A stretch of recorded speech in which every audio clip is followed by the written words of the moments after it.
जोहार जय भीम। एक कवि की लाइन याद आती है, कल चमन था आज सहरा हुआ।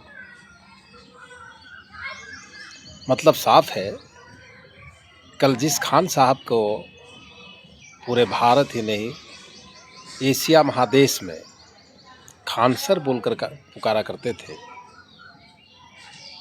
इस देश की बिगड़ती हुई राजनीति की पराकाष्ठा को देखिए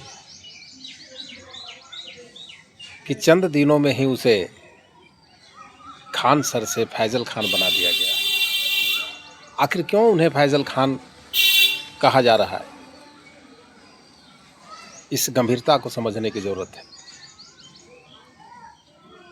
इस देश के अंदर में जिस प्रकार की राजनीति हो रही है, ये पूरी तरह से अमानवीय और भारत विरोधी नीतियों पर आधारित राजनीति भारत में हो रहे हैं। ये काफ़ी दुखद है।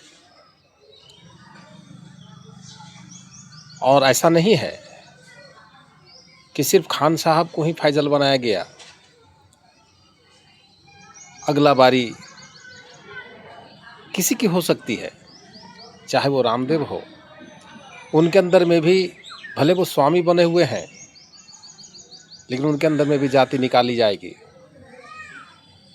अभिजीत दीप के, जिन्होंने भारतीय युवाओं को कॉकरोच और कीटाणु कहने का विरोध किया कि भारत की युवा कॉकरोच और कीड़े नहीं है, और आप उसे कीड़ा बनाने के बारे में सोच रहे हैं, तो यह देश का दुर्भाग्य है।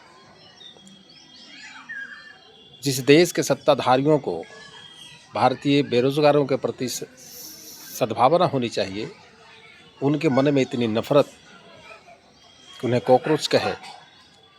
140 करोड़ आबादी वाले देश के अंदर किसी की भी कुव्वत नहीं हुई कि वे इन बातों का प्रतिवाद कर सके, प्रतिरोध कर सके।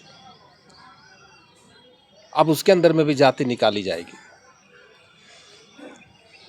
आवश्यकता है कि ऐसे लोगों को मुकम्मल जवाब देने के लिए सम्यक प्रयास की आवश्यकता है, सम्यक नीति की आवश्यकता है, सम्यक संघर्ष की आवश्यकता है।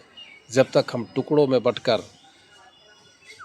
नीतियां निर्धारित करेंगे, निश्चित तौर पर हमारी दुर्गति, इस देश की दुर्गति तय है।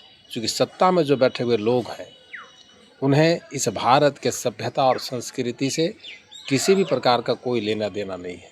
इसलिए सचेत हो जाएं और सम्यक प्रयास, सम्यक अभियान के रास्ते को अपनाएं। नमो बुद्धाय। जय भीम, जय भारत।